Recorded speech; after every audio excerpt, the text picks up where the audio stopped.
हरे कृष्णा, हरि बोल। कैसे हैं आप सब? हमारी भक्ति की शक्ति श्रृंखला 17 में आप सबका फिर से स्वागत है। तो आइए शुरू करते हैं हमारी आज की श्रृंखला 17 पार्ट 7 की। हमारी जो आज की श्रृंखला है वो है हमारे वृंदावन के सबसे प्यारे छोटे से ठाकुर राधा रमन लाल जी की सत्य घटना। तो आइए शुरू करते हैं। वृंदावन में गोपाल भट्ट जी नाम के संत थे, जो इतने भावी संत थे कि वो कभी भी उन्होंने छल कपट झूठ आज तक जीवन में कभी बोला ही नहीं होगा। इन बातों से तो वो कोसों दूर रहते थे। गोपाल भट्ट जी जो थे, दिन रात भगवान के भजन संकीर्तन में ही मस्त रहते थे। उनको किसी से कोई लेना देना नहीं, बस एक ही उनको दिन रात के अपने प्रभु की भक्ति में लीन रहना, अपना पाठ पूजा तपस्या किया और हरि भरोसे दिन रात उन्हीं के नाम जाप में अपना गुजार देते थे। तो एक दिन क्या हुआ, जो गोपाल भट्ट जी थे उनके पास एक शालिग्राम जी थे। वो उन्हीं शालिग्राम को ठाकुर जी का रूप समझकर नित्य उनकी पूजा किया करते थे, उन्हीं को भोग लगाते थे, उन्हीं को शयन करवाते थे, उन्हीं की भक्ति किया करते थे। तो एक दिन क्या हुआ कि वृंदावन के कोई बहुत बड़े नगर सेठ जो थे, वो सब मंदिरों में बहुत ही सुंदर ठाकुर जी के लिए, जितने भी हमारे वृंदावन में छोटे बड़े मंदिर जितने भी हैं, उन सब के लिए उन्होंने, जितने भी हमारे ठाकुर जी, सब के लिए बहुत सुंदर सुंदर पोशाकें बनवाई और हर एक मंदिर में जा जा के भेंट की। तो ये जो हमारे गोपाल भट्ट जी हैं, ये कहीं इनकी कुटिया वुटिया ऐसी नहीं होती थी।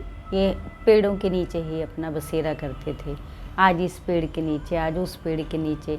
और वो जो शालिग्राम जी होते थे, उनको एक छोटी सी टोकरी में डाल के कपड़े से बांध के वो पेड़ के ऊपर टांग दिया करते थे और नीचे पेड़ के सो जाया करते थे।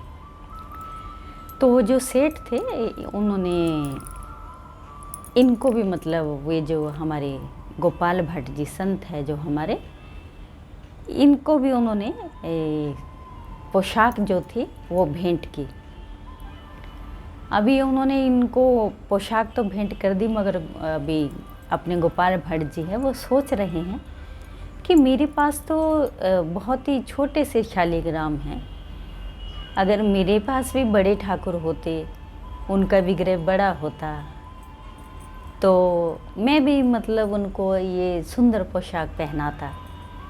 ये सोचकर वो उस जो पोशाक थी उसको, वो जो शालिग्राम थे जिनमें उन्होंने शालिग्राम रखे थे टोकरी में, वो कपड़े में बांधा, वो पोशाक उसी टोकरी में डाल के वो पेड़ पे बांध के वो अपना नहाने को, स्नान करने को नदी में चले गए। अभी जब वो गोपाल भट्ट जी वहाँ से आए और उन्होंने वो टोकरी उतारी पूजा करने के लिए, तो उन्होंने देखा कि टोकरी का वज़न इतना भारी क्यों लग रहा है। मेरे तो ठाकुर जी बहुत मतलब छोटे से हैं इतने से, तो ये वज़न इतना क्यों ज़्यादा लग रहा है। तो उन्होंने जब टोकरी नीचे उतारी तो देखा कि वो जो शालिग्राम थे, उन्होंने साकार रूप नारायण ने ले लिया। और कम से कम जितने आज राधा रमन जी को आप देखते होंगे, इतने से होंगे शायद, इतने से ही। तो उन्होंने राधा रमन जी का रूप धारण कर लिया। अभी गोपाल भट्ट जी तो बहुत प्रसन्न हो गए, उनकी तो खुशी का कोई ठिकाना नहीं रहा कि मेरे प्रभु ने मेरे लिए रूप धारण कर लिया। तो उन्होंने जो पोशाक थी वो राधा रमन जी को पहनाई, तो वो पोशाक एकदम फिट आई।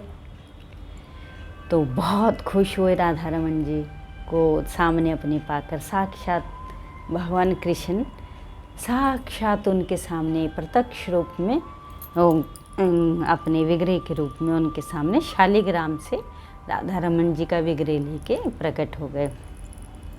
अब जो गोपाल भट्ट जी हैं तो उन्होंने वो जहाँ पर वो जो विग्रह स्थापित किया था मंदिर में, आज वहीं पर वो राधा रमन जी का मंदिर है, जिसको हम अपने सबसे छोटू प्यारे से हमारी ठाकुर जी बोलते हैं। वो स्वयंभू है, उनको किसी ने बनाया नहीं, वो किसी मूर्तिकाल की जो कल्पना है वो नहीं है और किसी शिल्पकार ने नहीं बनाया। वो स्वयं नारायण ने रूप धरा है शालिग्राम से हमारे राधा रमन जी का। क्योंकि आपने आजकल मीडिया का ज़माना है तो आपने देखा होगा कि बहुत से वीडियो ऐसे वायरल होते हैं जिसमें राधा रमन लाल जी मुस्कुराते हुए दिखाई देते हैं, जो उनके पूरे दांत होते हैं वो भी दिखाई देते हैं। अभी आप देखिए कि किसी में इतनी पावर है कि कोई विग्रह अपना कभी होंठ पूरे बंद हो जाए तो कभी होंठ उनके खुल जाए और कभी उनके दांतों के दर्शन हो। कभी आपने कुछ ऐसा देखा आज तक जीवन में? नहीं देखा ना। तो ये हमारे राधा रमन लाल जी जो हैं, ये उन्हीं की लीला, ये हमारे लीलाधर की लीला है कि वो क्या क्या लीलाएं करते हैं।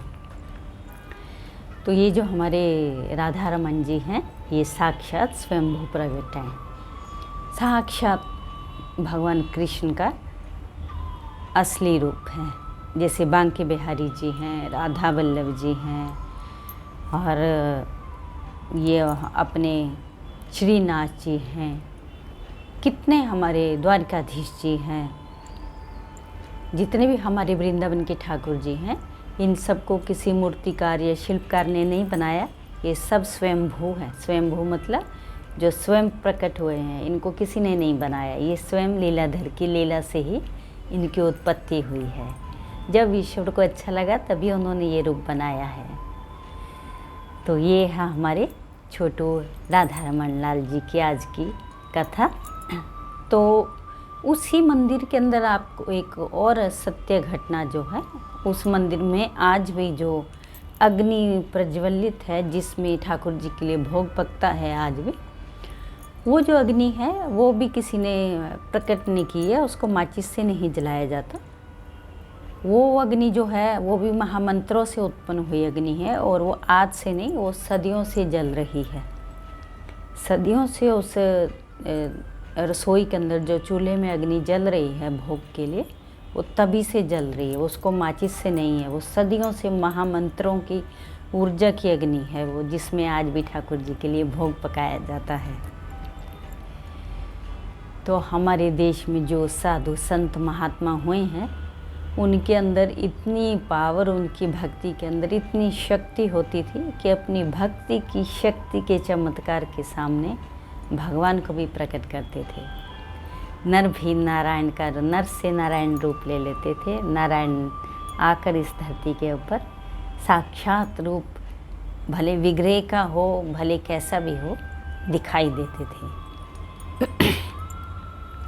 तो आप जब भी वृंदावन जाएं, हमारे छोटू प्यारे ठाकुर जी हमारी राधा रमन जी का ज़रूर दर्शन करें।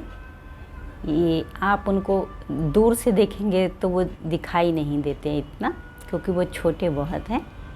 मगर आजकल जो मीडिया में जो दिखते हैं तो आप उनको स्माइल करता हुआ भी देख सकते हैं, उनको लाइव देख सकते हैं। मीडिया के ऊपर जब आरती होती है तो लाइव भी होती है, तो आप तभी भी दर्शन कर सकते हो। मगर जब भी वृंदावन जाएं, अपने ठाकुर जी के ज़रूर दर्शन करें और अपने आप को कृतार्थ करें, अपने आप को निहाल करें। ये तभी संभव होता है अगर हम ठाकुर जी के साथ जुड़ें, अपने आप को भक्ति भाव में हमेशा डुबो कर रखें, नहाएं, भक्ति से नहाएं। गंगा जल जब हम बोलते हैं ना कि हम नहाते धोते भी ईश्वर का नाम स्मरण करते हैं, तो वो गंगा जल के समान ही बन जाता है, अमृत के समान बन जाता है। तो अपने आप को भगवान के साथ जोड़े रखें। और आपने आज की जो ये कथा सुनी राधा रमन जी की, ये सत्य घटना है जिसे आप प्रत्यक्ष रूप में वृंदावन में जाके देख सकते हो। हजारों सदियों से हमारे ठाकुर जी वहाँ विराजमान हैं, जो सबको दर्शन देते हैं, सबकी झोलियाँ भरते हैं। तो आपको आज की ये हमारी कथा कैसी लगी? हमें ज़रूर लिख के भेजना। अगर आपके जीवन में भी कोई ऐसी घटना है जो आप हमें बताना चाहते हैं तो कमेंट में ज़रूर लिख कर भेजें। हम अपनी सभी संतों व भक्तों को हम सुनाएंगे, सब कृतार्थ करेंगे और सबको निहाल करेंगे।